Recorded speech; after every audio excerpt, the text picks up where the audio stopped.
Welcome to Tabletop Gear Stop. Today we're going to be talking about the CMMG 22LR conversion kit. Now, when you order the kit, you'll get this bolt here that will replace the bolt in your AR-15 and some magazines, depending on which... Well, now I have 2 magazines. So it comes with 3 magazines in the version I bought. You can get different ones, obviously. And the price on these is about the same as about 500 rounds of cheap 5.56 ammo right now for me. So, is this a good idea? Do you need this? Do you want this? Okay. I'll tell you first the ways I've enjoyed this and what it's been used for, and then I'll tell you the things it has not been useful for. So, I like throwing it in this one here, this build here.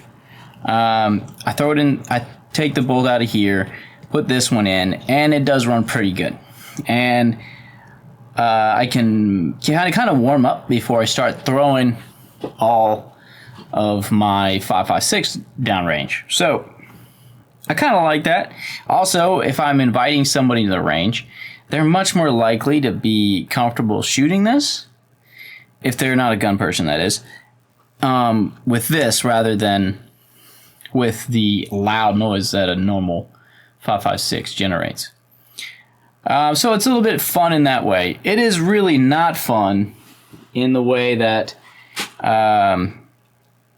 it causes a lot of malfunctions, and they're not the same kind of malfunctions that you would be trying to clear if it didn't have the conversion kit in.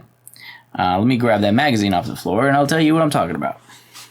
So with the several different configurations I've built out with this and used this for, I've had varying results, some very bad, some not having a complete failure to eject. My issues I'm having with this build are that it doesn't want to feed a lot of the time. Oh, all these 2 guns are empty, by the way. They've been checked and they've been cleared. All right, chambers are clear. I've visually and manually inspected them. Okay. When the bolt goes back and takes a round off the top, sometimes the magazine, since it kind of jiggles there a little bit, so it doesn't want to take that magazine off the top. I mean, that round off the top of the magazine. So you can find yourself clearing malfunctions in a way that's not actually helpful as far as training to clear malfunctions, if that makes sense, because you're not clearing it in the same way. Another annoying thing about these magazines is that they're very annoying to load. I don't know why you can't have some sort of control on the follower that you can just pull down and load all these up as you go, because trying to stack all these little tiny 22LRs in here is really annoying, and I never even bother filling them all the way up. But it's cheaper. But that's where the cost you have to weigh. Okay, you buy that, you could buy 500 rounds of 5.56, or you can buy one of these and save some money in the long run. But it might not work that well with your particular build. And if you reach out to CMMG, which I did at one point with, and they'll say, oh, you maybe need this part. I think they sent me a new extractor. There was nothing actually any different with that extractor from this one.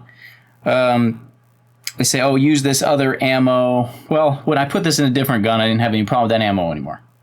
See what I'm saying? Your experience with this is going to vary greatly.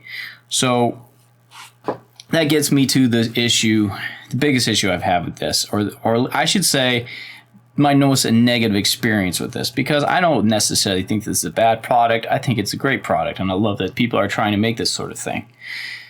But I had this idea that I really wanted to just put together a little squirrel gun. Originally I even bought the Picatinny backplate for this, because if you put the 22LR in here, then you don't need a buffer tube. I had this whole idea about a super compact gun that I could pull out of a backpack and hunt squirrels with, which turned out to be a terrible idea. Okay, because I built the whole thing around this. All right, and I shot it today, and I was grouping at 7 yards. My point of impact was about 4 inches in any random direction, at least from my point of aim, and at minimum 4 inches. So it was it's completely useless, and it's actually dangerous. Is it this fault? Is it the barrel's fault? Well, I don't think it's either. It's just that these were not designed for each other specifically, so you can't really expect so much out of it. There's probably nothing wrong with this barrel, but I've never actually shot a 5.56 out of it. This thing doesn't even have a gas tube on the gas block. I put the gas block upside down just to block the gas port. So there's probably nothing wrong with this barrel.